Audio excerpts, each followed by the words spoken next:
All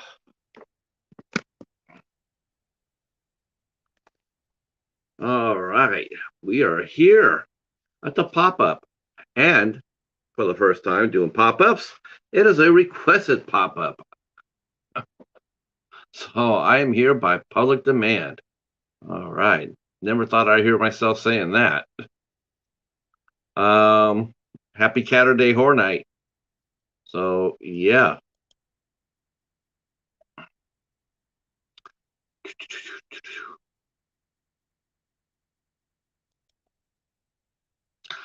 This being a pop-up, which means I don't know who will show up. I do know that we will have a co-pilot today, so that'll be awesome. He'll be here in a minute. And of course, my co-pilot should not be surprising to anybody. It'll be my co-host on Eight Questions with, the master of the blue wrench, Mr. Bones, Boney Macaroni, as Jennifer calls him. Yeah, I know it's late. It's 12:30 at night. So we don't know how long this will go. We'll just see where you guys take us. So, yeah, I pretty much slept away today. I don't know what happened to my day. I was just beat and I went to sleep. Hey, what's going on, Timothy? What's going on? Just a little bit of fun. Mark the Shark in the house. Loving that avatar, loving that thumbnail. A happy great white shark. That's such a cute picture. Uh, uh, well, hopefully you guys are doing good. Let's see. Oh yeah. Whew. All right, put our hands together for a good friend, our co-pilot, Mr. Bone.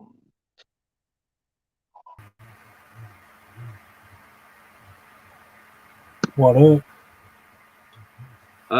Yeah, look at this, man. We already got people in the room already. This never usually happens. Most of the time, every time I do a pop-up, I'm always sitting there going like, well, who's going to come in and show up? Because, I didn't tell anybody. But I think people see me going live and they come over and say hi. So I really appreciate it. You quit your job at 23 years. Wow. What happened, Mark?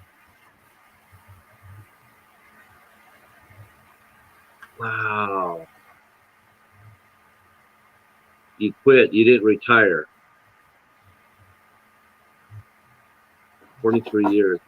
Wow. That does not sound good, my friend. That sounds like there was well, unless that's what you wanted. I mean, if that's what you wanted, but I don't really. Wow.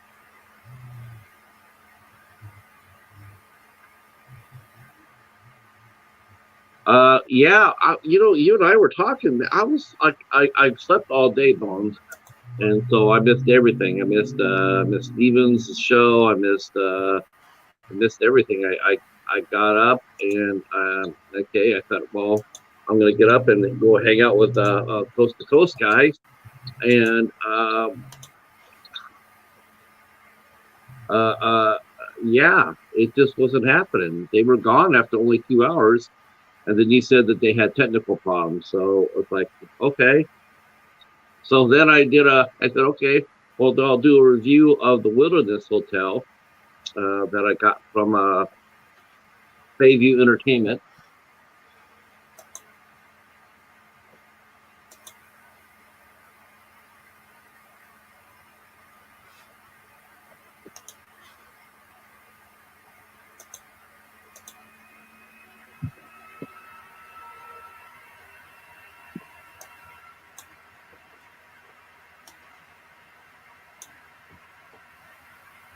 Hello, Michael and Betty J. Mark the Hi, Shark. Betty. Hi, Michael. How are you? I don't know the other person. Oneth, I don't know that person, but well, you're welcome. So this is what I watched and I'm reviewing. It's uploaded right now. It's called The Wilderness Hotel. This is a really perplexing movie because I'm not sure if it is a movie or if it was supposed to, or maybe even a failed pilot for a TV show. It's only 63 minutes long, and it really comes across more like a TV show than it does a movie. 63 minutes. It's it's lean and mean. It's 1 hour. Is it Uh, horror?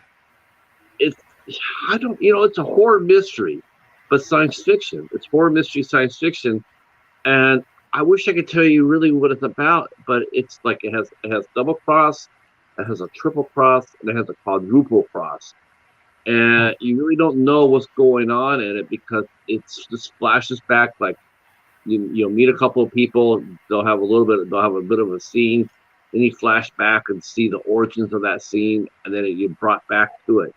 It's just not enough time to really tell you a proper story. So it really does come across more like a TV pilot, but I don't think it went Echo. anywhere. I don't think it went anywhere because when I went to type it up in the movie database, I had to I had to look for this. I had to look find. I had a hard to find finding it, and then it only had three of the cast in it. It didn't tell any synopsis. It didn't do. It just didn't do anything. Uh, in fact, I think it confused Bayview too because on the back of it, there's no information. There's a little synopsis, but there's no rating system here. There's no production. There's no directors. No cast members. It's just like there's nothing. There's no information. Your co-host for tonight is in the chat. Hey, it's Echo Zero in the house in the hizzy. I should go grab him. I uh, Or I better ask him see if he wants to come up. Uh, I started watching Fist of Legend last night. I paused it. I need to finish it a little bit. yeah. It turns. I have 3 copies of that. Oh, you have three copies of Fist. Okay, Yeah, I thought it came out in 1993. And the more I thought about that, I'm more like, yeah, I don't think that's really when it came out. Um, I think it came out in 2008, maybe 2008. But then again, that doesn't seem right either. I don't know. I don't know exactly when it came out. I guess I should go look. I don't All know, I but know, I all have I it know. in this cool red edition. A couple of Jet Li's movies are in this series with these red artworks, and then I have it as a part of Dragon Dynasty, and then I have it on Blu-ray. Well, Echo was commenting that when he's watching it, he found out that this series, uh, Chen Zhen has run for 50 years. That doesn't surprise me. Whenever the Chinese get a folk legend, like I Fong He, I Fei think I Hong, have a movie with Donnie Yen playing that character. right? Yeah, I think he did the second one. Let's see, Fist of Legend. Yeah, Yeah, anytime they do a character like that, they'll bring him up and they'll put him in all sorts of 1994. So I was okay. My initial guess was right. So 94. I thought well like 94. Is it that old? Um, yes, 1994. Timothy saying Mr. Bones is like the great and powerful Oz, kind of hiding behind that picture. silence.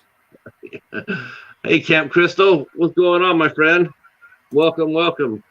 Donnie Yen played him in the TV show and a movie. I think he did Fist of Legend 2, if I'm not mistaken. All I know is that is a badass movie, and I know it's probably blasphemy to say this, but I love Fist of Legend a whole lot more than I did Bruce Lee's Fist of Fury. Now I know that's an unpopular opinion, but that's just fact. It's an awesome movie. And seriously, that final bad guy, now I'm saying this in all respects, that final bad guy in Fifth of Legend, Bruce Lee never fought anybody like that. He didn't fight anybody like that. Bruce Lee's That movie is dude, called Legend of the Fist. I think, I think they Legend of the changed it. Fist: The Return of Chin. Yeah, I think they called it Fist of Fury over here.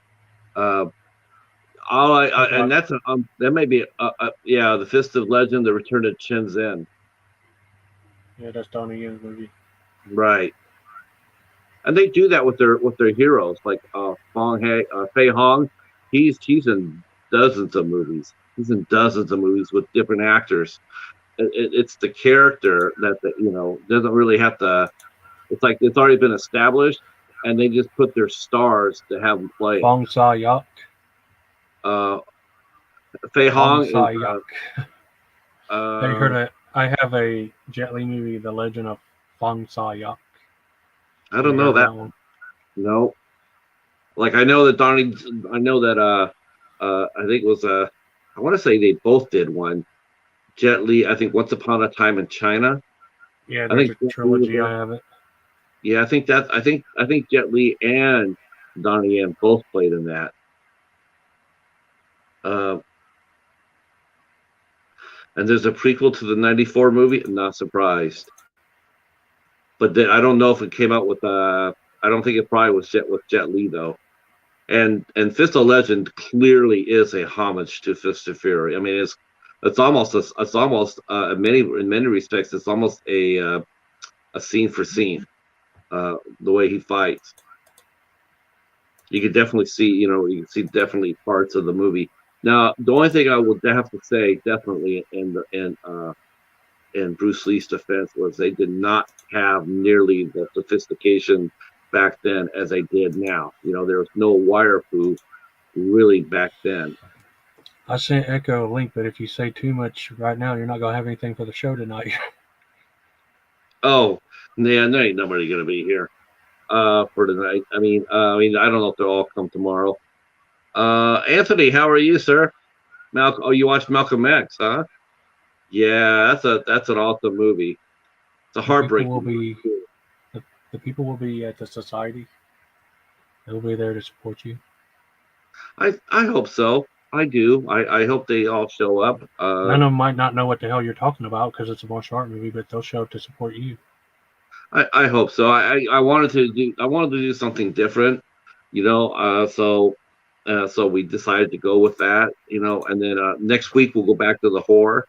Um, we're gonna have a takeover on the 8th.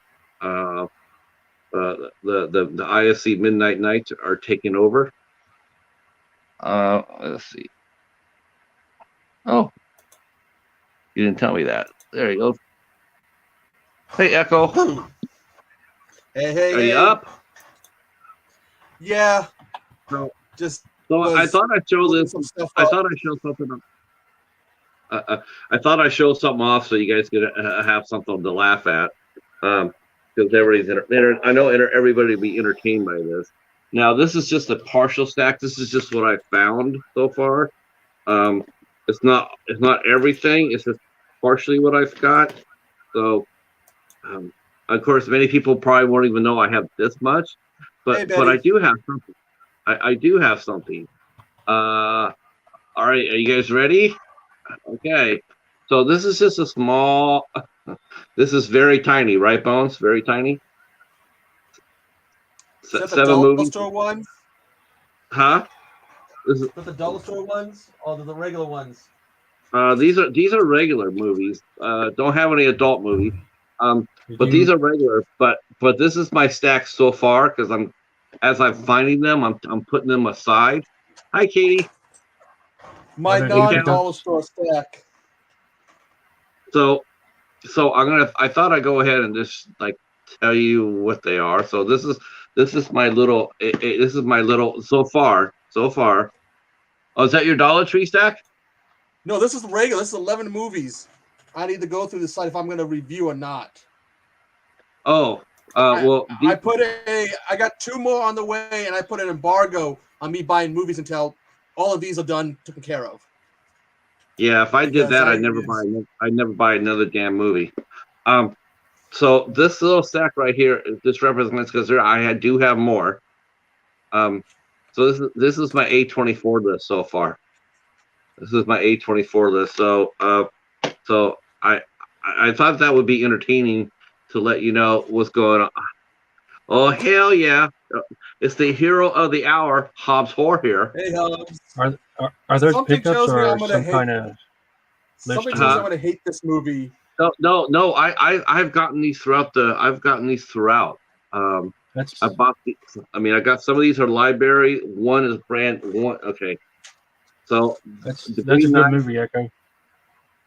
The movie I can never review. Which one? It's called Is there? The Is there Parasite Doctor Suzume. I was They gonna say, took is that a pornographic manga and turned it into like a horror thriller movie minus the sex. okay? So And for that's funny. some reason I That's had to buy funny. it. That's funny you say that because there's actually a porn director out there. His name is Axel Braun, and he's known for his well, they have to call them parodies, right? They're, that's what they Mm. legally for them to they'll do this. They have to call them parodies. That's protected under the First Amendment right and protect them from copyright infringement. So he comes up with what he calls parodies. He does porn movies, and he's doing all the Yeah, it is, superhero movies, right? yeah, but this one it's got the mystery in it though. Well, that's gonna say if you took the Right here out, it says it comes with a free bonus movie, and I've yet to see what it is. oh, So I'll look right well, now. I was just gonna say Axel Braun. If he took the sex out of his movies, I would love to see that. I would love to see somebody do that because he is on point. I mean, he is dead on point with the costumes. The costumes are, I mean, it looks straight out of cosplay 101. They're Yeah, awesome. they put a fair amount of not that I've watched any, but they put a fair amount of time and money into those. The bonus movie is I'm not even going to try to pronounce this.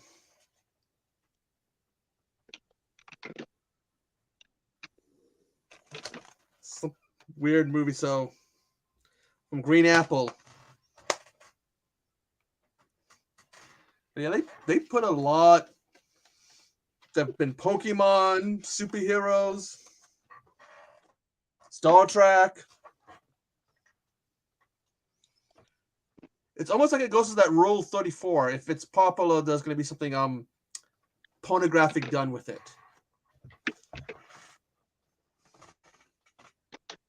Yeah. I never even thought about that.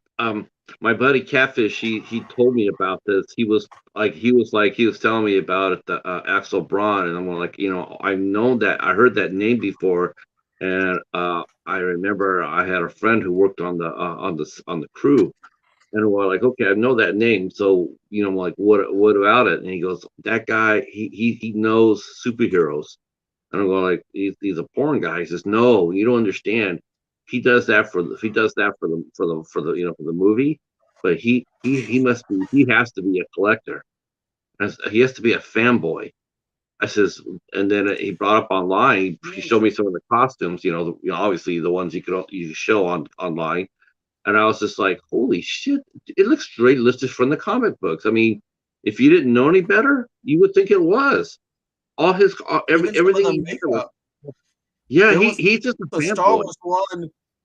There was a Star Wars one. It's one of those aliens where she's got like those red little tentacle things on her head.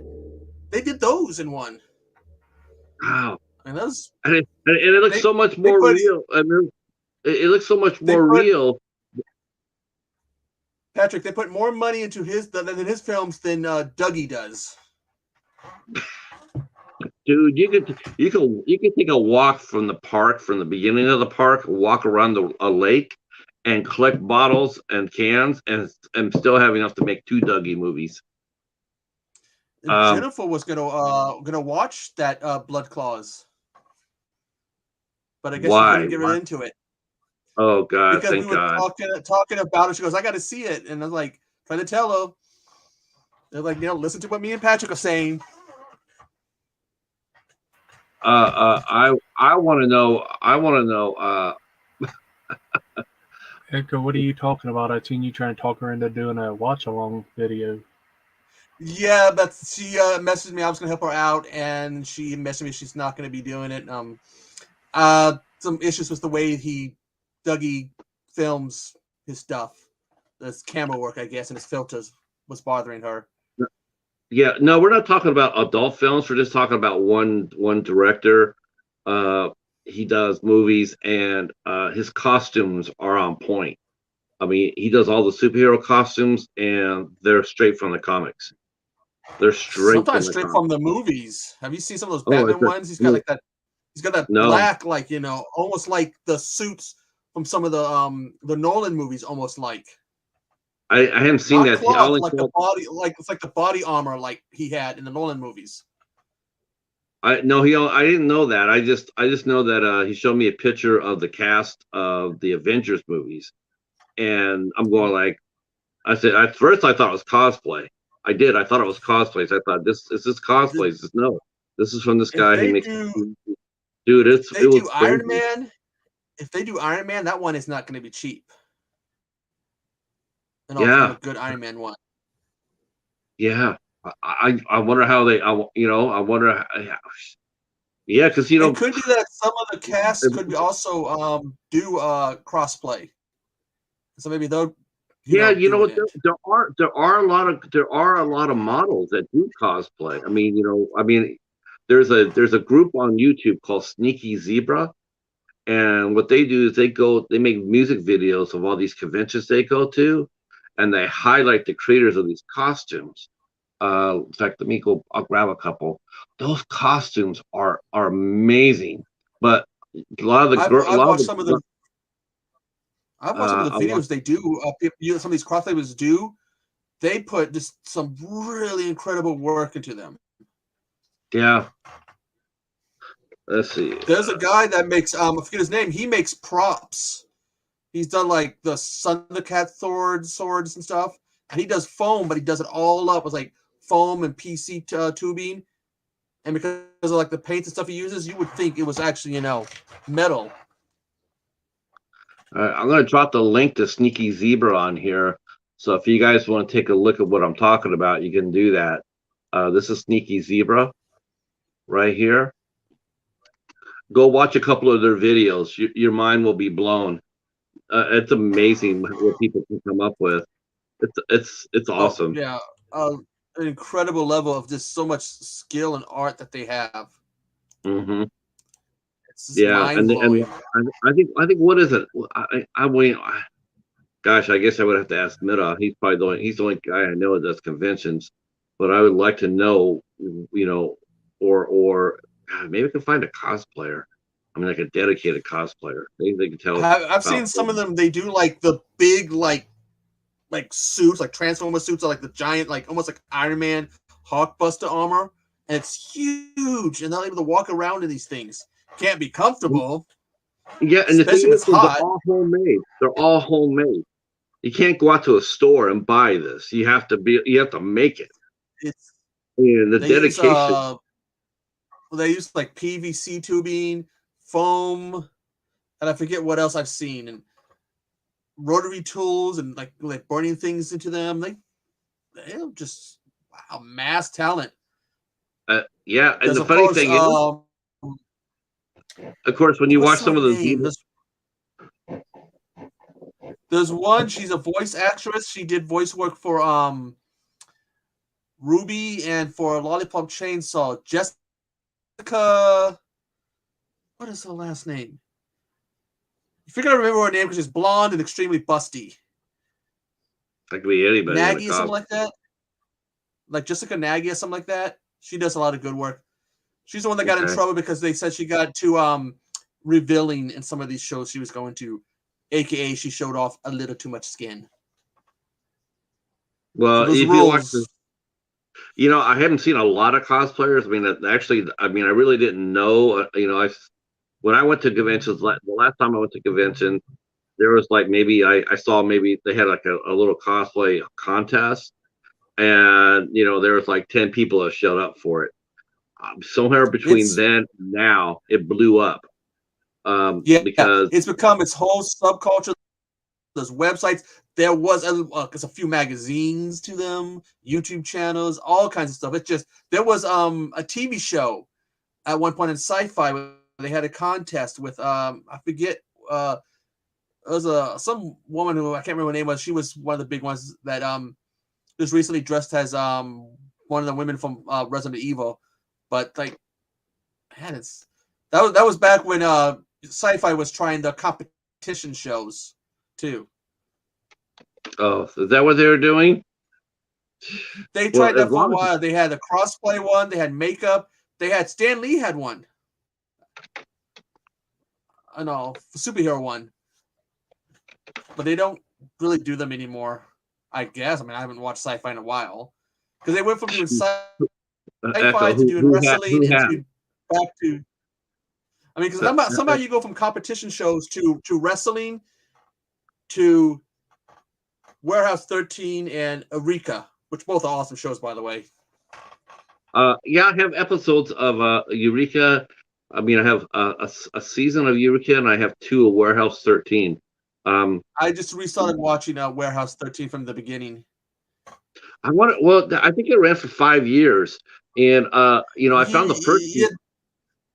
When you look at it, they have like this deal with some of the shows where they only go so many seasons. Because you look at the Eureka, Warehouse 13, and there's some others that only ran for a certain number of seasons and then they stopped. That's why I never watched Sci-Fi. I never watched it because they would they would do the season first. Eureka was my show. Eureka was my show back in the day. You know, you gotta love that one nerdy guy, Fergie, whatever, get in trouble. I never saw it. I know that never watched it. He was like the assistant to like the director of like the science thing, and like he would always, if something bad was gonna happen, he was gonna be involved. And like he was gonna accidentally start World War III because he had to plug some old machine in to see what it did. He's basically he's one of those guys that's kind of clumsy, bad luck, but it's on world-ending level bad luck.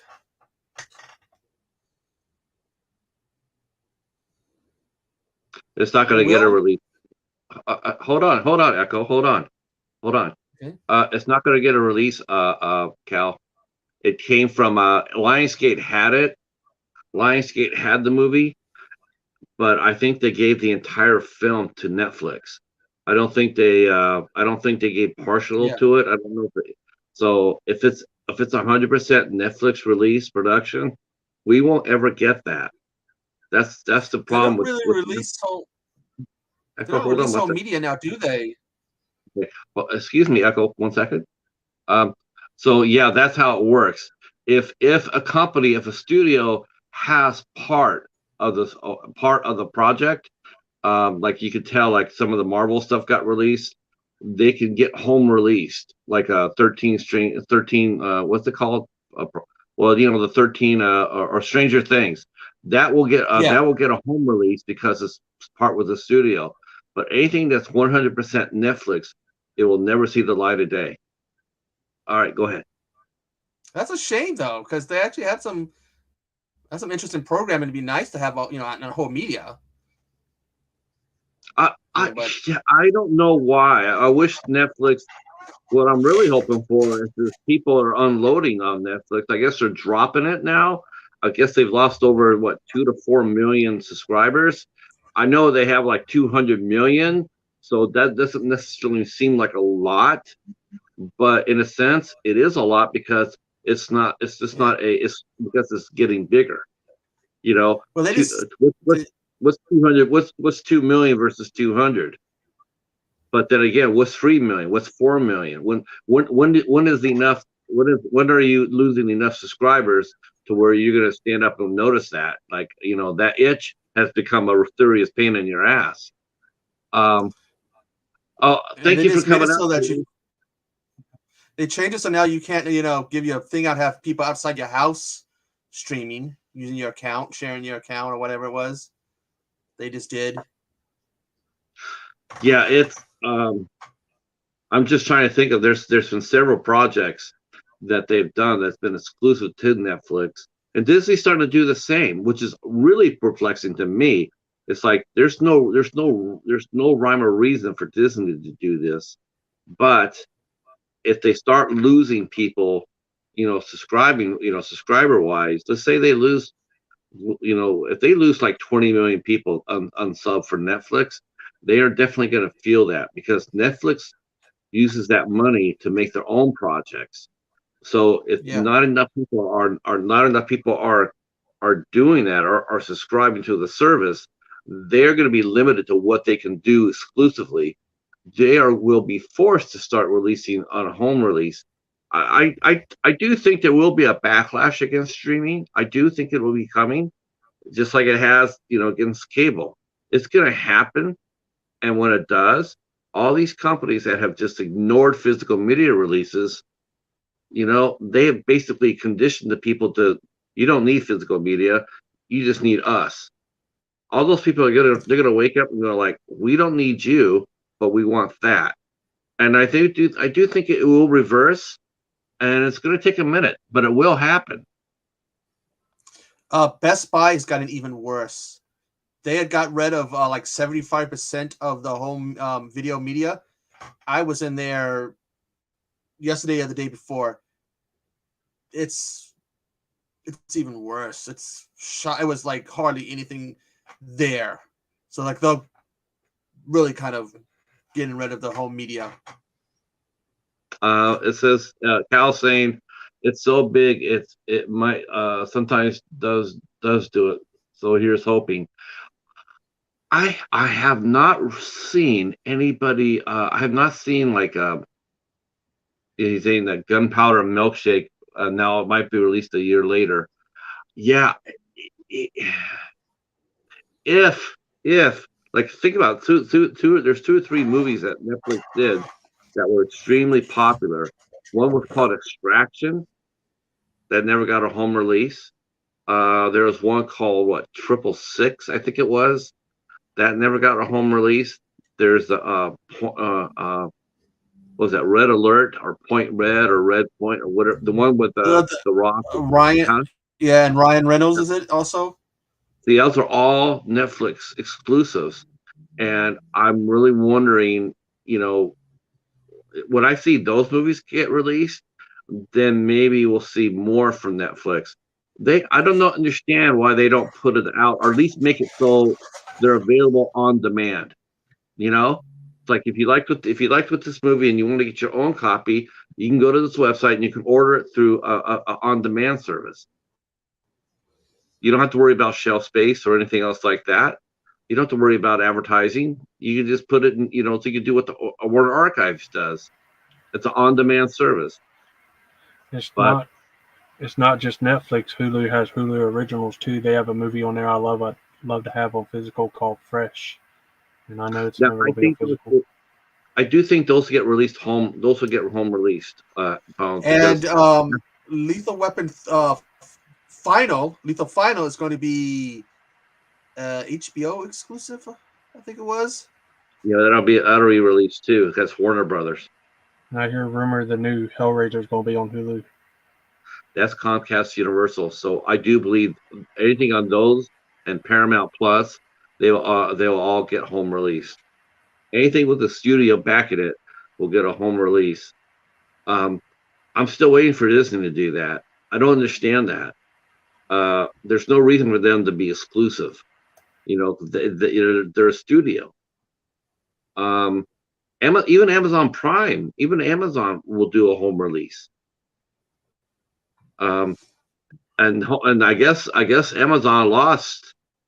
They're saying that Amazon lost like $4 billion this last quarter, which I don't believe. I really don't believe that. I for some reason I'm just thinking, wow, why were they $4 billion where? I mean, all I see on the road, seriously, I see more Amazon trucks than I see anything else combined, and that includes mail trucks. I see Amazon trucks every single where. Even here, more than UPS.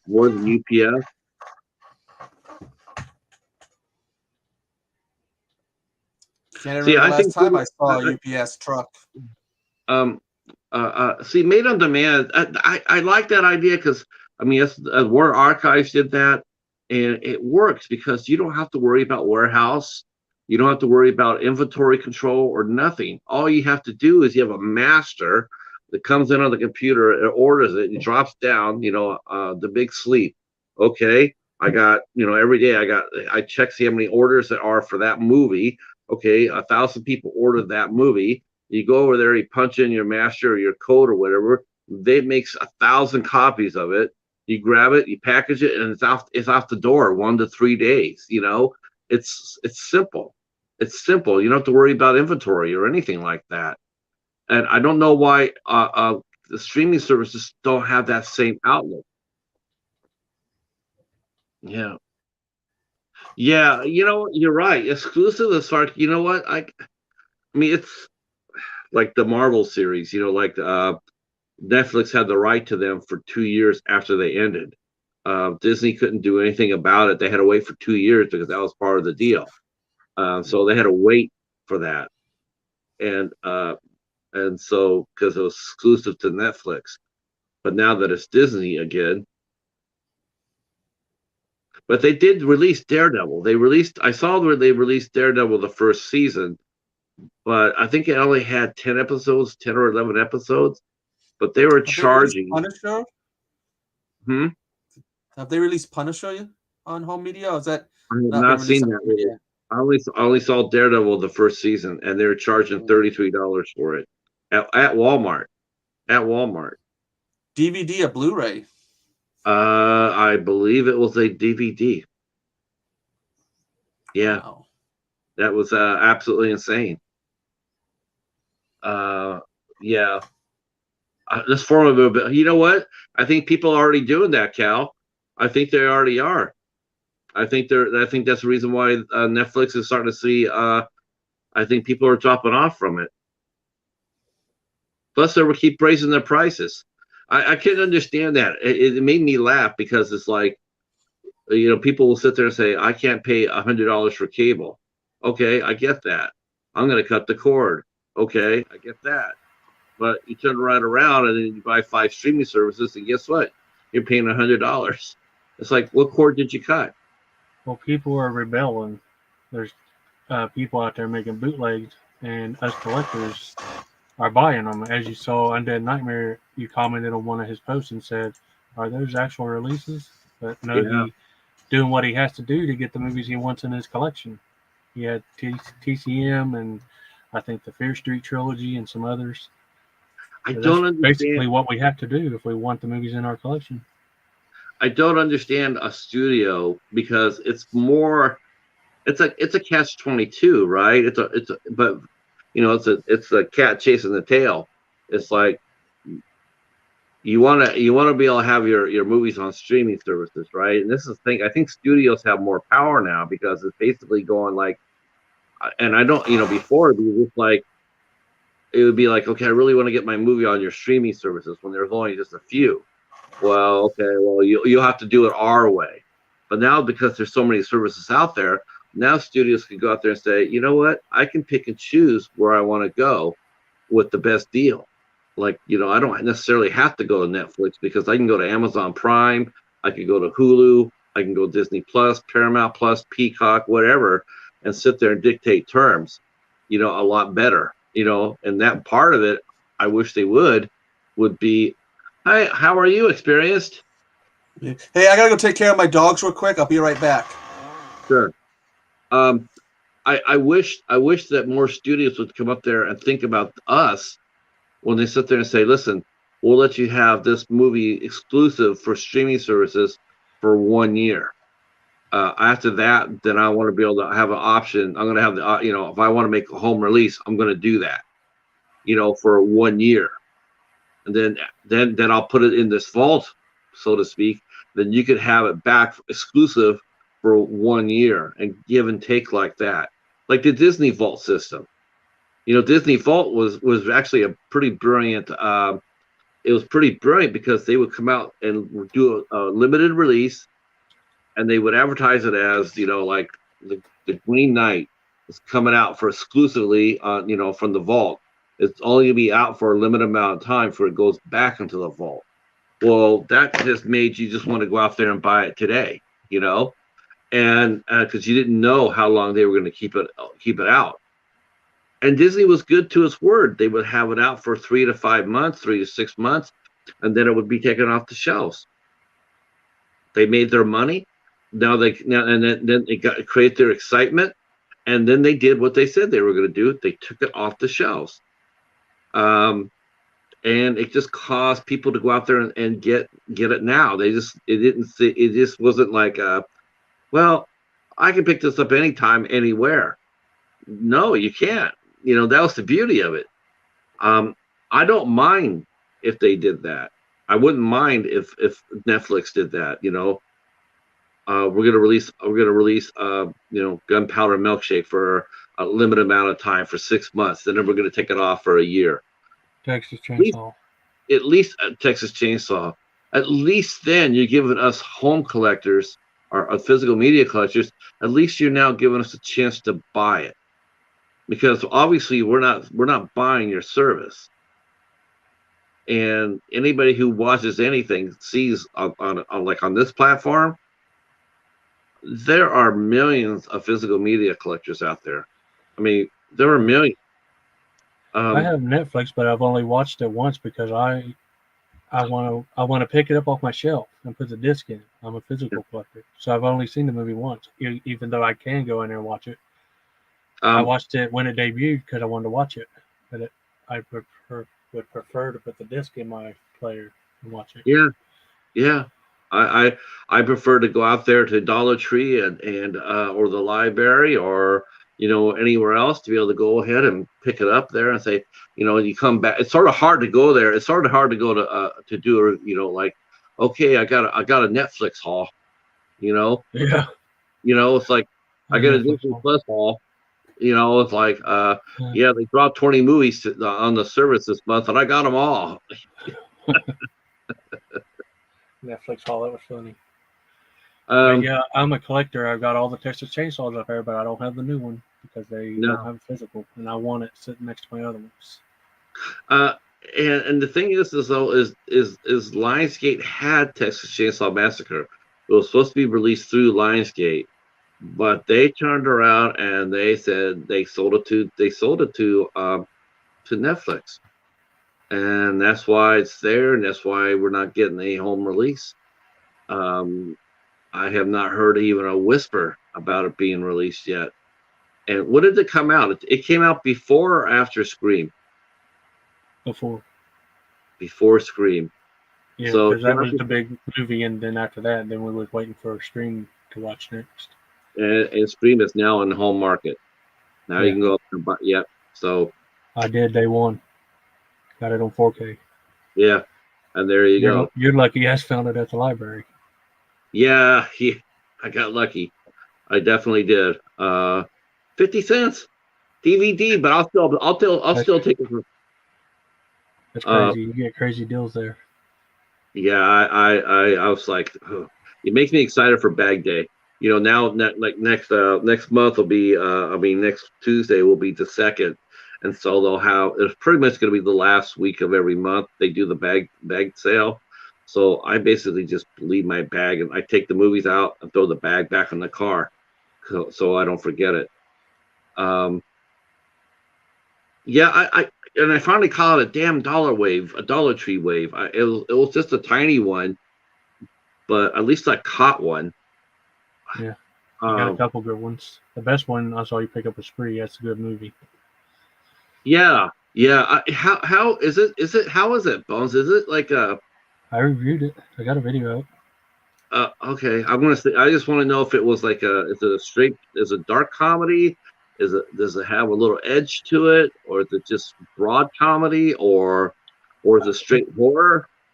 No, it's like slasher-ish, but comedy-ish, because it's a goofy guy trying to get hits on his like YouTube channel type deal, and he wasn't getting them any other way, so he figured I'd put cams all in my Uber car and kill the people I pick up. Hey, Haunted, how are you? All right, so I gotta say this since he's here in this room right now. He's here. I gotta say this. This guy here, Haunted by Horror, best reviewer I've ever seen on YouTube. Best reviewer. Yeah, I watched his review of Candyman. Mind blown. It was so damn good. Best reviewer. I'm the worst reviewer. I was just blown. I'm going like, that's what I want to be. I want to be just like that. Best reviewer. I've been on the tube, watching the tube, been on the tube for years. You are the best reviewer I've ever seen. Well thought, well put together, incredibly packed with information, and it was lights out. Have you ever watched Stranger Things? I have not watched Stranger Things yet. The Same guy here. that's in that is in Stranger Things. I was going to tell you which character he was, but you said you haven't seen it. That's interesting too. We're talking about that. Netflix released Stranger Things. They released it.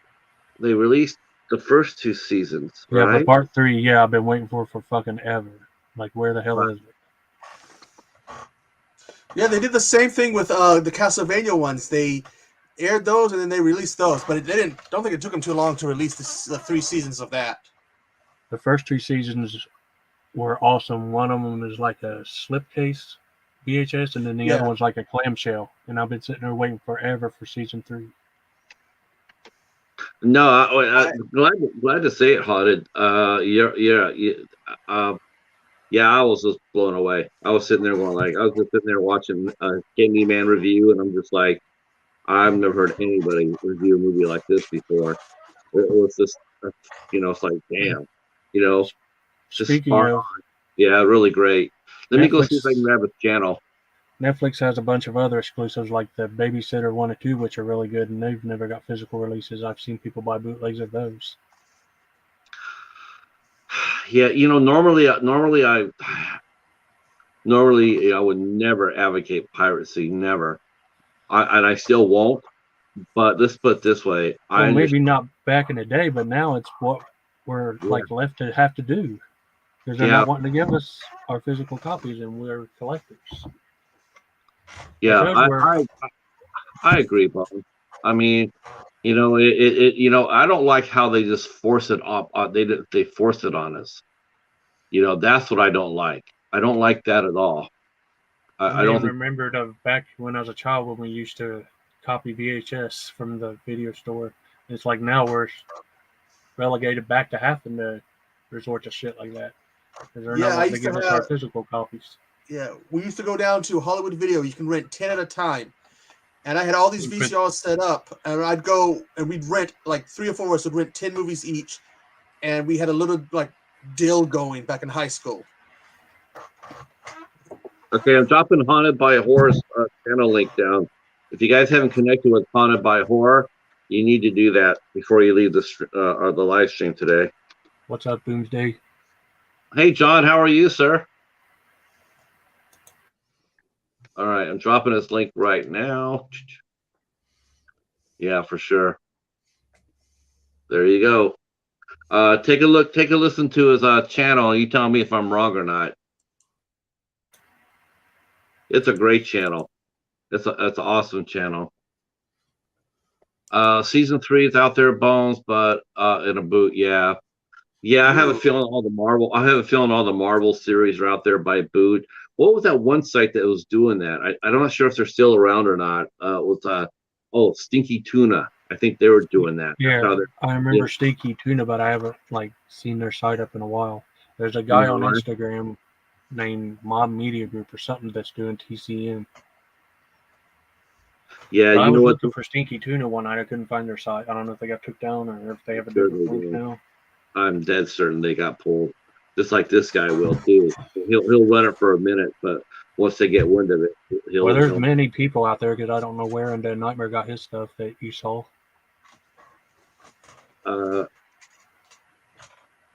Yeah, it's spooky. I mean, had monthly change over now. Now hit the road Wednesday. Where are you going on Wednesday, John? I love John. John's the best, man. I always watching his stream, man. We're sitting over there the other night, me and Cabin Fever, Cabin 6. We're sitting over there trying to get John to say Spookala. How many times can we get him to say Spookala? Oh my gosh, it was fun. Uh, Thanks, Hob. Wow, I heard a crack of a can. Tuna.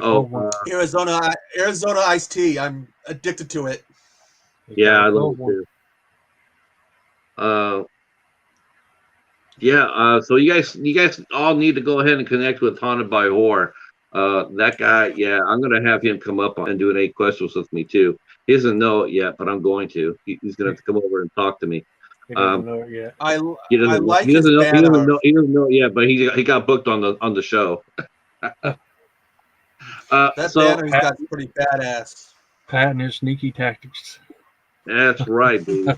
So again, I just want to let you guys know, like, I'm not a total 100% A24 hater, like you guys think I am. I got 7 A24 films so far that I found in my collection. So I just want you to know that, and I'm going to put them aside and give them their own separate little space. I remember when you reviewed Climax, you didn't like it too much. Oh, Climax! You know what? It's a movie. There's a difference between not liking a movie and being frustrated by a movie. I didn't see what those other were you were holding. What's Climax about? Just curious. Don't you know what it means when you climax, Echo? Sorry? Okay, Climax is a story by Gaspar Noé. He's the guy who directed Irreversible and Into the Void. And what it is about this dance group that's getting ready to go on tour, and they're having a party to celebrate, and someone hits the punch bowl with LSD, and they all become they all get dosed by the punch. Boglins. Yeah, they turned into boglins. I had to do that for Hobbs. Sorry. Yeah. So. It came out for it's a weird movie, is because the first half of the movie is sensational. The first half of the movie is amazing. And then in the middle of the movie, and I'm sorry I'm doing spoilers, but I did that already. So in the middle of the movie, they roll the opening credits. What? Yeah, in the middle of the movie, in a dancing, they roll the opening credits. I've seen movies where they wait a while to run the opening credits, but not like in the middle of the movie. The movie. There's like, yeah. Oh yeah, They list all the actors in the movie right there in the middle of the movie, and then the second half of the movie is I like the first half. I thought the dance scenes, they had 2 dance scenes on there, absolutely phenomenal, and then the second half of the movie, you're just frustrated. You're just frustrated because it's like it was so good, and then it just crashed and burned, and you're just frustrated by watching it. It's not a bad movie. It's not like a Dougie Ferguson type bad, but it's super. I gotta go through my to be list, my movies I want to watch, and we gotta find the ones that he does and remove them. I don't ever want to see one of his movies again. No, I'm gonna watch. You think we can hire a lawyer and sue him for PTSD? I'm gonna watch Murder Hornets. I gotta see Murder Hornets. Killer Bee movies. Yeah. I just gotta see how bad it is. And then he did another one called I have to find out, they renamed it, but it was originally called Shark Attack LA. And my buddy Mike, Haunted by Horror knows Dougie Ferguson. Oh, yeah. The reason why we call him Dougie is because I did a little review on Blood Claws, and I kept getting his name wrong, and I guess Patrick found it funny. So, plus I kept putting up every time I get his name wrong. You notice I kept putting, I go Dougie, and I put up right up there. I put Dustin on the screen. So he's Dougie now. Somebody did a review of one of his movies, and apparently he was sending, who was it? Said he was sending people there to like leave negative comments and hit the dislike button. It's Brad. Who was it that was saying?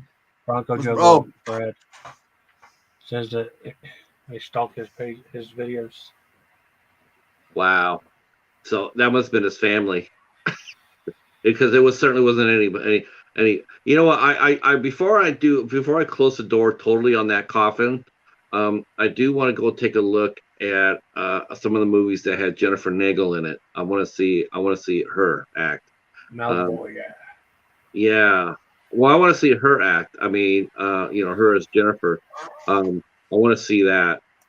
I can't totally dog the guy, after, listening to Jennifer, she,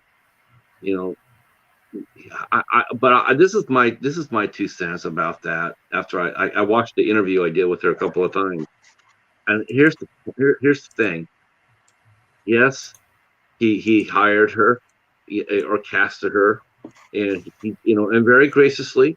And I'm not saying anything negative here. I'm glad that he took care of her. He paid her. But if you go back and really listen to that interview, you'll hear her say how no one's really hiring her. Like no one, like she can't get auditions or whatnot. I really truly believe it's not her ability. I think she's a great actress. Look, she's classically trained, right? She went to school for that. I mean, she's classically trained. I think a lot of times people will not hire an actor, and I'm saying, across the board. I don't think they'll hire an actor if all they're associated is pure shit.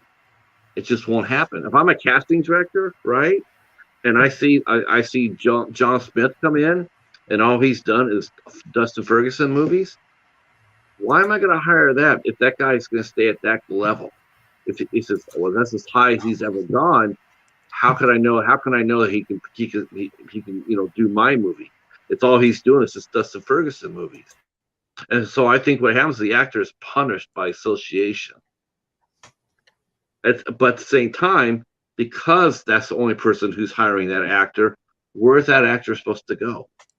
Because no one else is hiring them. It's a catch-22. Didn't he help her get her start? That's why she has love for him. It could be too, honestly. But she's done other things before she met Dustin. And I just feel like I think she's a good actress. I do. And her Malvolia, it's brilliant. That's a brilliant creation. But when I saw that she had done the Malvolia character in movies, some of his movies, I was sort of sad, because it's like, I mean, if it's just like a cameo or something like that, okay. But when you see Elvira when she did hers, she was dressed as the personality, like she'd be in a TV show. Oh, look, it's Elvira, but she wasn't a star of the show. She was just there to drop a one-liner and then to leave. Everybody's going like, oh, it's cool, Elvira's in this show, but she wasn't there to act like Elvira. NCIS. Well, let's contact our friend Elvira and see what she has to say for this case. That's not the that's not it. Normally, it'd be like. Let me ask you a question. Okay, on Ferguson's Wikipedia, do you agree with the last line? No, they have on it? I don't agree with anything in that whole Wikipedia. That's a joke. I mean, so many critics have basically compared his work to Mondo Cane, Lizard and Women's Skin. I haven't seen those two, but I've seen Cannibal Holocaust, and they're like comparing his work to those. I think somebody, maybe him or somebody else, edited that. I would compare his work to The Room. That might be an insult to Tommy Wiseau, whatever his name is.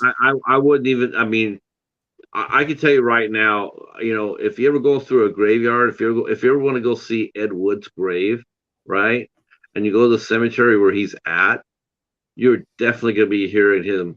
You're going to be definitely hearing Ed Wood, and he's going to be down there cheering because there's somebody finally that's a worse director than he is. That's the old saying, well, he's rolling over in the grave. He's not rolling over. He's having a freaking party. I think even Yuri Boll's happy that someone worse than him. Oh, Yui Bowl. Gosh. So there's Okay. another one. But you know what, though? But don't I, say anything negative about him. I'll challenge you to a boxing match. I know he fought my friend Chris Alexander. Um, uh, uh, I like, I like some of Yui Bowl movies. Okay, I'm gonna be honest with you. I know you probably heard about Alone in the Dark, and you heard that there was that one fan that really liked it. So I have a confession to make: is that I was That was that you. fan. That was me. I'm the I one like. fan that liked that movie. There was House of the Dead, and another one he did that's about the guy who goes around and shoots up the whole town and then fakes his death or something. Well, What was? I saw this is the Yui Bowles movies that I've watched. One absolutely just like I had. The one's mind-boggling. One is mind-boggling. Um, I saw In the Name of the King 2. Uh, that was with Dolph Lundgren. Oh my gosh, that movie is a lot of fun. A lot of fun. And it's way better than people think. Way better. Uh, uh, uh, yes, you do, Hobbs. I see. Yeah, he's he's the one they picked to be the director for Attack of the Killer Tomatoes. Yeah, 2 weeks. I really thought it He's, was. I really, yeah, it might be. It might, yeah. He's got to set up those long approach shots. The long shots where people are driving down the road, 2 miles down the road. He's got to set that camera up so just right. Now go 25 and miles hold an hour. And sit there and film it. and hold that camera steady, damn it! You saw that Dude, in Blood Claws. It was just that guy doesn't know the word Steadicam. it actually got annoying at times with how the camera was bouncing all over the place. But you have to admit that band scene was pretty tight. That was Dragon Claw, I think the credits said, if I remember right. Is that what it was? That actually, really, honestly, that band scene was probably the best thing about the whole movie, and And it had that's when he nothing to had that do with it. random. Yeah, that's when he had that random shot of Cisco, that computer, whatever was running Cisco. Hi, Filipina. How are you?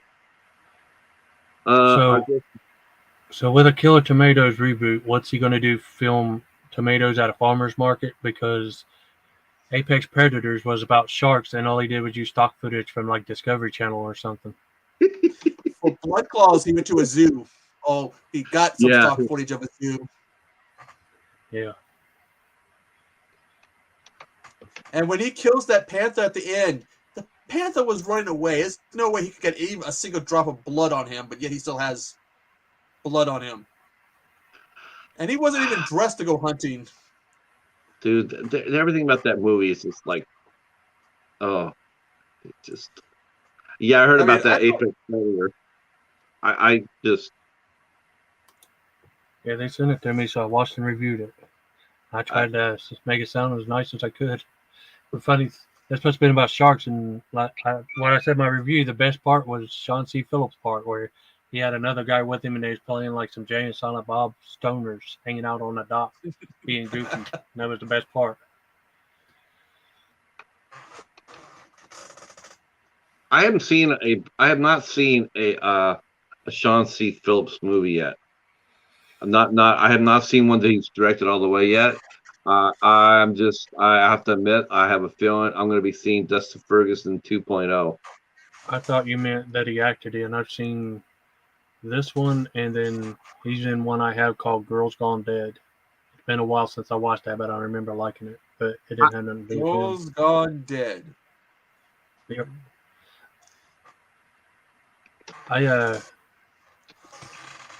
So I got that in the mail years ago, and my mother-in-law opened it, and they had some other family visiting, and they asked me if it was a porn.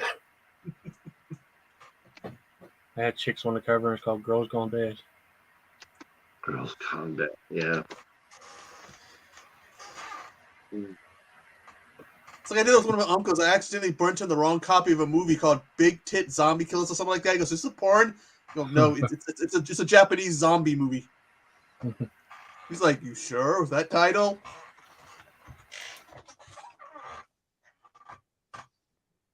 All right, we're gonna drop Filipinas page in here. You guys can connect with Filipino British Eye Story. Super cool channel. Really enjoy it. She goes around and she shows off the different parts of Britain. She also does cooking on her channel. In fact, I think she was making a quiche the other that I saw. That looked awesome. Very, very nice lady. And yep. Yeah, I definitely have to sit there and say that Justin Ferguson is by far, and I don't know, is Brett Kelly still retired? I mean, I heard that he was going to go retire, and I don't know if he's kept that or not. I don't think he will. I think he's addicted to making the movies. Patrick. Yes, sir. Is your buddy Mike Ferguson and Dustin related? No. I was curious about that. So your buddy Mike, he has a cameo, what you would call it, I guess, a real small part in Apex Predators, and I don't know if he asked him to take his name off or whatever because his name's not in the credits or on the cover. Yeah, he did ask. Yeah, he didn't want to do anything. Yeah, he didn't want anything to do with Dustin. I was watching that and I saw him. I was like, "Hey, that's Pat's buddy, Mike." And so he has a small, tiny part where they're on a boat and he just jumps in the water like he's going after the shark, and you never see him again. They don't show him, no bubbles, him screaming, him dying. Just you don't see him after he jumps off the boat. Yeah, he does. You know what? He does a somersault off that boat. When that movie was initially called Shark Attack LA Shark Attack, and one of the scenes that he did was he was on that boat and he did a somersault.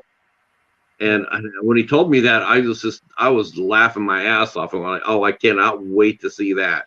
And I said, how many takes did it take you to do that? He says he only did it in one.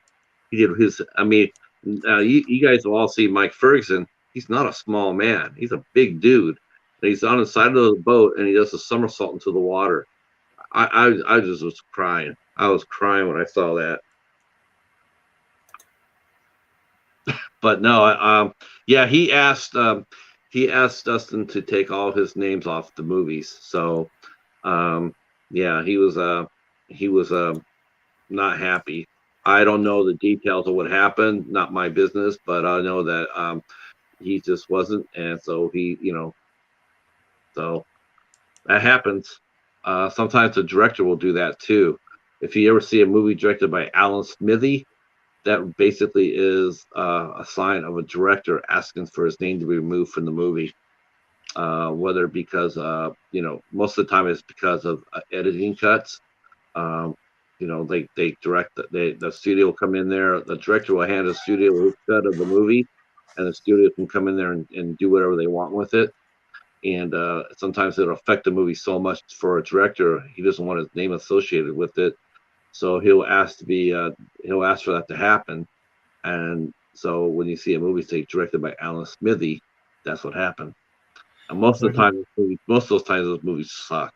There's a movie called The Roost that I heard Ty West did, but his name's not connected to it. And I think he had his name took off from it for some reason. Yeah, that's part of the things that they can do, because sometimes things don't work out. Things don't work out, and sometimes the director will do that. They'll sit there and say, I really don't want to be in this movie. I don't want my name associated with this movie. And so they gave them the option. They gave them the option to do that. That's what they did with this. They removed Felucci's name from it. Yet when they started selling and trying to market Zombie 3, they put his name back on it. Put it back on there to sell it. Yeah, that's not right. That's the reason why they came up with that Alan Smithy, so people would be able to market their movies off that. So they probably thought since he was dead that they could get away with it. So it was his name would be more profitable than Bruno Mattei's. Yeah, Bruno's not a very good director either. And his last movie was basically Aliens. I saw Bruno Mattei. He did a review. He did an interview. They interviewed him for the Canon movie documentary, and he was talking about how some of his movies this is the best. These are some of the best movies ever, and they're just like garbage. His last movie he did before he died, basically they took aliens and they set it in modern times on an island. They had chest bursts of dwarfs that came out of the chest, and you had these soldiers chasing them around like, oh shit. And you remember in Aliens, you had the military scene? They used Goldberg's scene. Every time you'd see the Marines, you'd hear Goldberg's scene. Yeah, that's the thing with Italian horror. Is on one hand, Italian horror, especially the giallos. The giallos are pretty awesome. They really are. I mean, they are really inventive, and I totally dig the genre. I do, and I don't really see it so much as horror as I see it as a crime drama. But at the same time, you see Italian horror, and their idea of horror is basically ripping off American movies. And it used not to be that way. Italian cinema used to be booming back in the 50s and 60s. Oh my gosh, they were cranking out some seriously good movies and actors, but not so much now. I got into Felucci, a little bit of Argento, Bava, but yeah, those are all classic directors. But there's nobody like that over there today. That's heartbreaking. Then I haven't really watched any of the stuff in the last 20 years. I haven't seen. That's heartbreaking. Yep. I know they tried to make another one of the that was Suspiria, and then its sequel, and they made a third one. That I heard wasn't to the making a trilogy, but I heard it wasn't that good. Yeah, the three mothers trilogy, Argento's Three Mothers trilogy. I can't remember the name of the third Tears. one. Mother of Tears. It's the only one I have. I heard that it wasn't that good. I keep waiting for because I do have that's one thing I keep saying about my town is like one of the things that make the library halls so much fun is that there's a lot of movies that they put on the shelves that like I've never seen before. I've never seen any thrift store, fence, pawn shop, yard sale, or anything like that. I've never seen anybody put the caliber of movies up as the ones we have now that we get at the library. So I have high hopes that I can get some of these films through there. What time is it? It is 1:44. I tell you what, we'll keep this going until 2, and then we'll get out of here. I slept all day. I don't know where that came from. It was almost like I had a sleeping fever. All of a sudden you get just tired of the blue for no reason.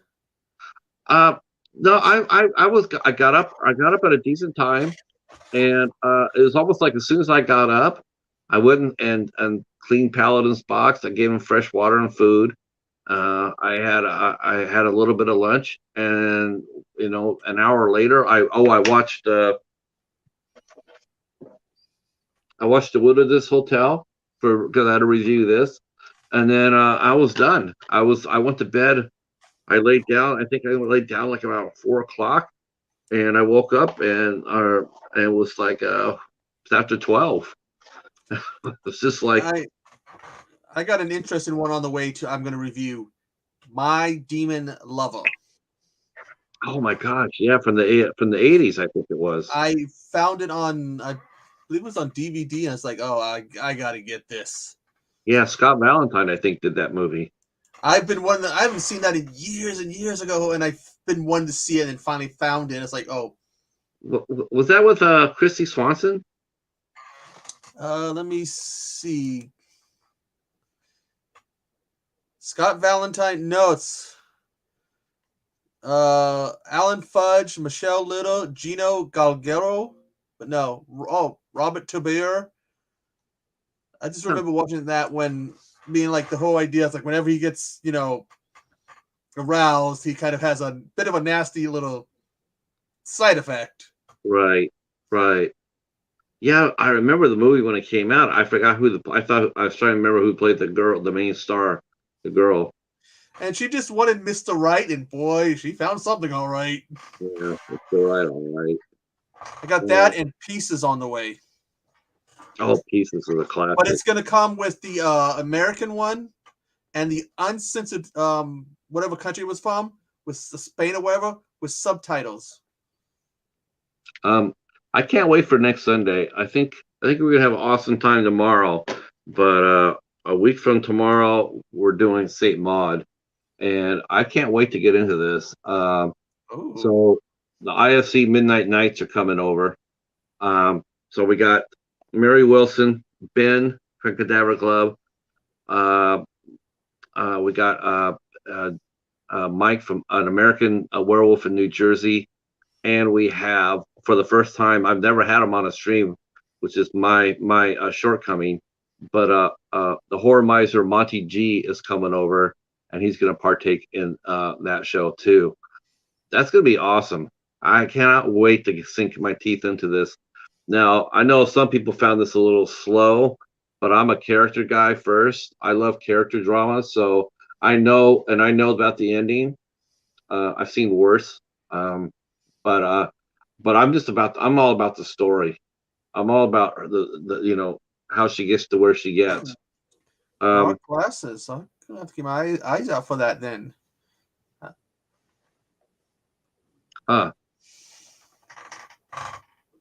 That'll be good. I hope it's better than Giallo. Giallo was terrible. Holy shit. Oh, I was so disappointed in that.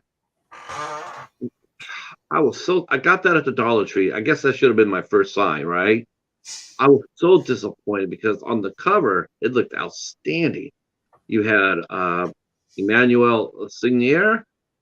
I don't know, probably killing her last name. And you had Adrian Brody. And I'm going like, and Argento. And I'm going like, oh my God, this is gonna be awesome. So when I went to do my Dollar Tree review, I could not believe how this movie was so snake bit.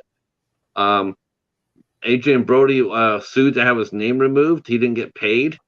He didn't get paid his fee, so he sued for the rest of. He refused to do press, and he wanted his name removed because they hadn't paid him yet. So he went to sue, and then they settled out of court, and then he did publicity. He did a little bit of publicity for the movie. The movie, and Argento himself was very unhappy with the final cut. He did not like it because there was no mystery to it. Say this, I don't got high hopes for this one. Monster Python.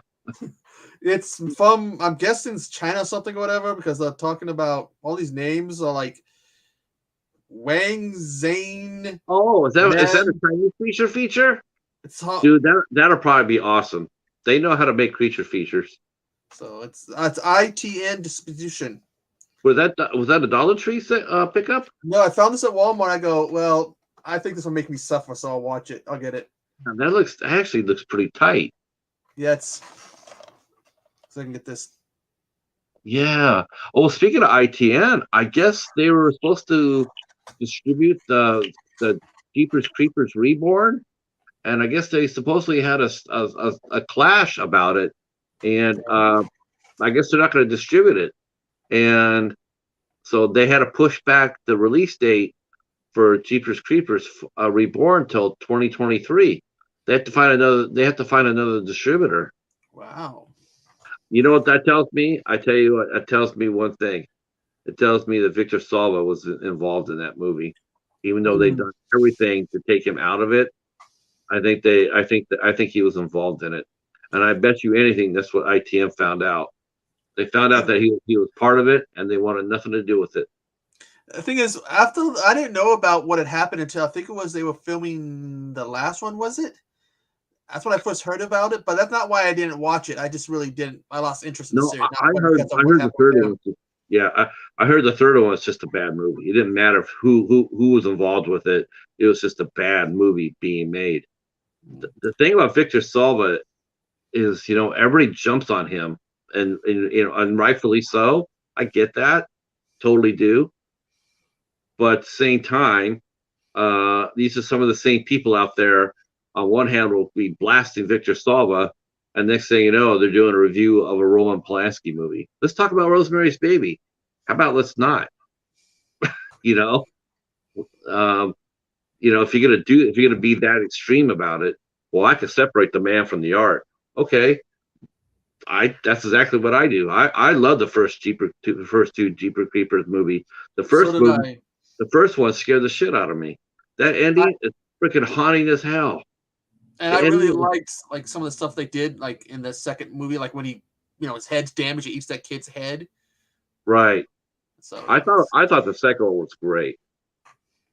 I thought it was great. I was totally, like, holy shit. It also starred the same actress in the second one as in Jason versus Freddy, Monica Keena. Which is a shame because that girl should have been a big star, but she got married to Edward Furlong, and that pretty much ended that. he got married. Yeah, How long did that last? 2 seconds. no, they're still married. They've had several incidences where they've had the cops called in on them because there's domestic violence.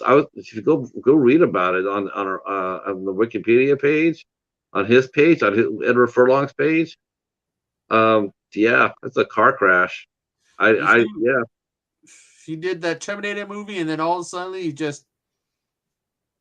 I wouldn't You say know, he went downhill. He got too fat to go downhill. He ballooned well, up. yeah, I think if they remade Twin Dragons, they could use him and Steven Seagal as the dragons.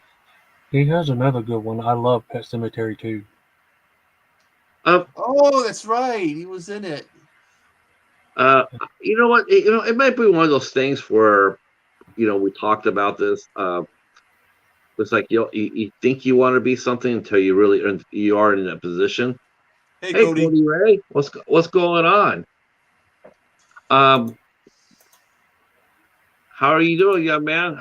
Hopefully doing well. We're just talking a little Terminator here. A little Edward Furlong, Jeepers Creepers. I think that's what really happened though to the fourth Jeepers Creepers. I think ITM found out because they didn't want Edward Furlong. They don't want Victor Salva attached to the movie. Yeah, they didn't want to be associated with him. Right, because it'll damage sales. And so that's the reason why his name's not anywhere on the poster or anything. And Well, I wasn't excited for part 3 because the pictures that were dropping, they got a different actor. It's not Jonathan Breck, so he doesn't look nothing like the original Creeper. Jonathan Beck didn't do part 3. Oh, that's probably the reason why everybody hated it. The only name I saw associated with that movie was Meg Foster. They released pictures of him, and he looks weird to me. He doesn't look like the original Creeper. His face is like fatter, and the makeup's not the same. It doesn't look like he has them little claws things that are around him on the first one, that are around his face. Oh yeah, that's that would shoot out or whatever, like that dinosaur Yeah. from Jurassic Park. I don't know, but it's just like Hellraiser Revelations, how that guy don't look nothing like Pinhead.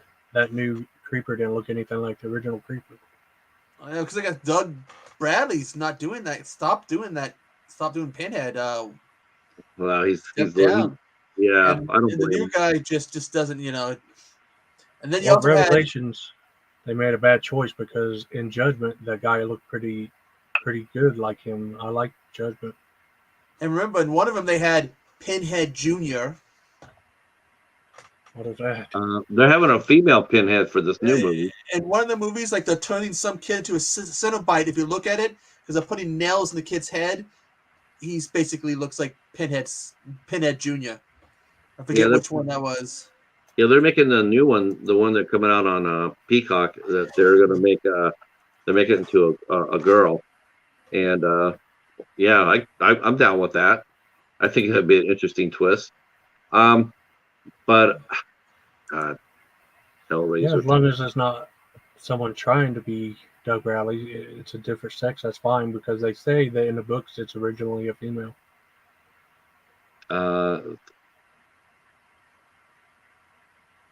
Oh, Doug Bradley sells shirts that say Pinhead says remakes are a waste of good celluloid. Yeah, it's Hellraiser Revelations that they have Pinhead Jr. Oh, that movie Yeah, sucks. that's one thing I will say about the Hellraiser series. As much as it's been maligned, at least they haven't remade it. You know, they haven't. Not till now. And then they're going to redo the origin story, which is fine. I mean, because I think it's going to be more like a pass along. I'm not sure if it's going to be, did Pinhead morph into this girl, or did he get passed, or did she get passed on his power, or what? It'll be In, interesting. Yeah. No, I in the think it's just a reboot because, like I said, I heard in the book it's originally a female. Okay. no, I have the book.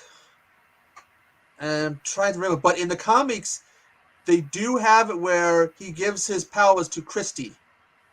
She becomes the new Pinhead, and he becomes human, and then she does something to him. But the book, that book is wow. If you can't find Hell, you really should find Hellbound Heart if you haven't read it yet. It's something else. Clive Barker is a great writer. Yeah. He's really underrated as a writer. Everybody talks about Stephen King all the time, but you know what? I mean, I'm not sure. I'm not sure exactly why or how. Even though I think the stories, I mean, I think Barker's stories are better, but for some reason they come out. King gets, like, I think what it is it's just this industry. I think it's the abilities. I think people here, when they do America, they do Stephen King movies here in America, and they come out better. I mean, like I've seen a lot of I've seen his movies, Clive Barker's movies done in the UK, and I think those movies are always pretty much hurt by budgets because they can't expound on what's in the book, not nearly as well as they do with Stephen King stories. And Um, he directed the first movie. yeah, didn't he do? Didn't he direct? He didn't. I know Cronenberg was in it, but didn't. Wasn't it? Did he? Who did Nightbreed? Who directed Nightbreed?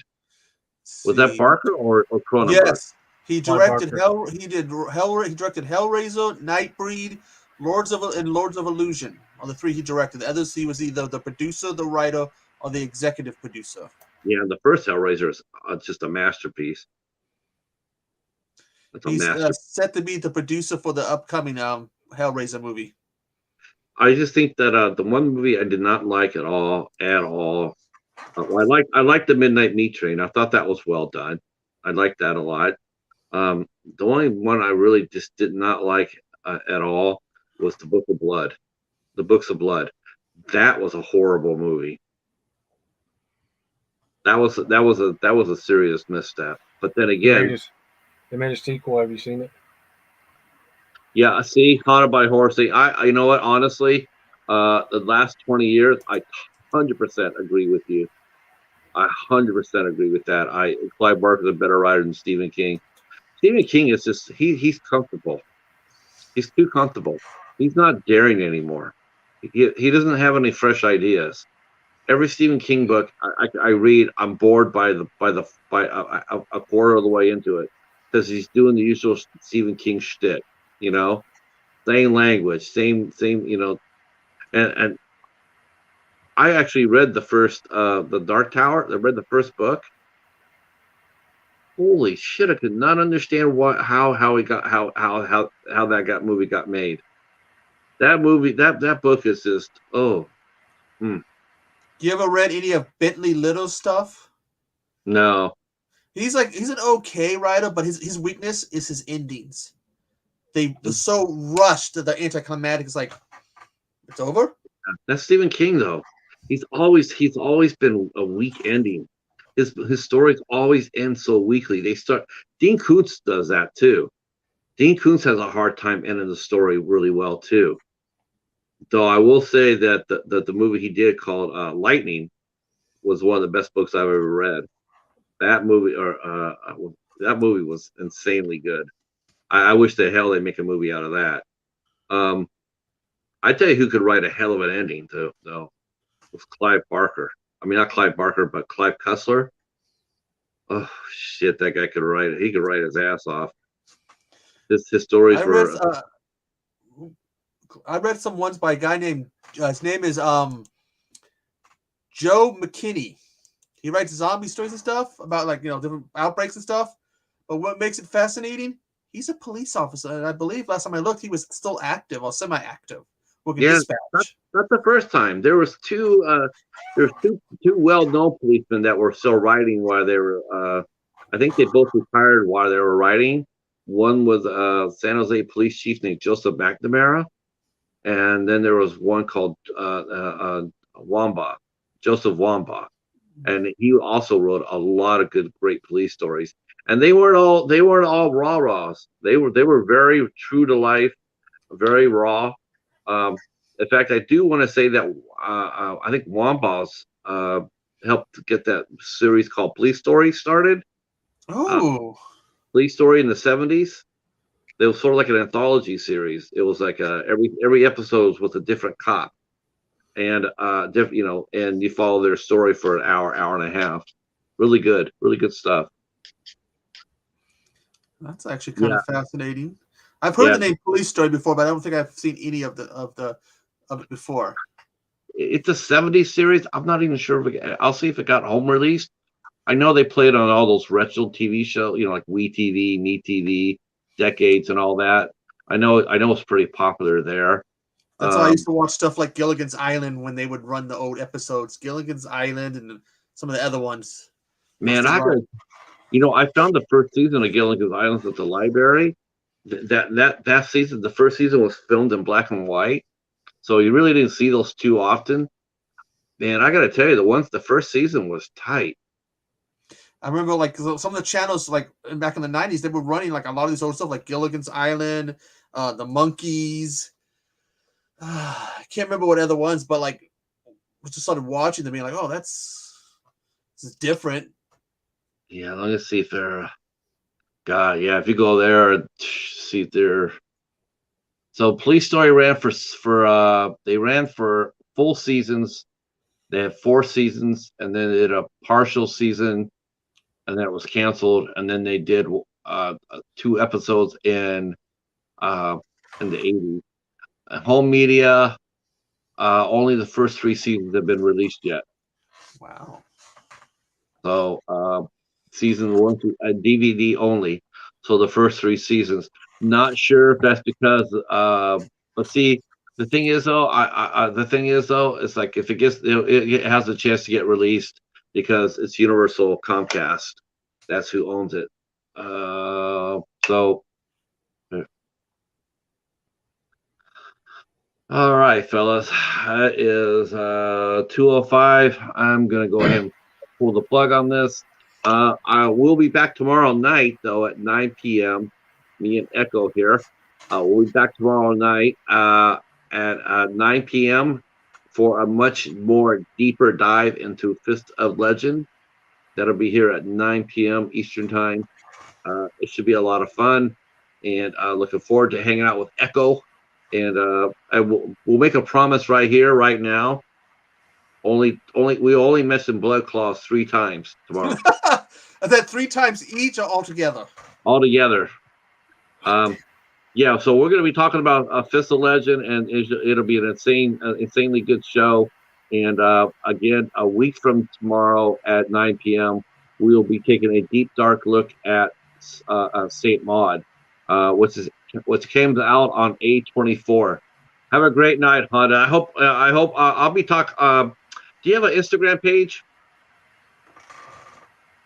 The Echo? No, Haunted by Horror. Haunted. Oh. Thank you, Betty, for hanging out with us. We're gonna have Eddie. We're gonna have Betty come up next time I do this on a pop up. I'm gonna have her come up because there's a lot of ladies out here like Betty and Ava. They love horror. It's what's your Instagram handle? It's the same here, Haunted by Horror. Yeah, I want to have him come up and do a show with us, Bones, in June for sure.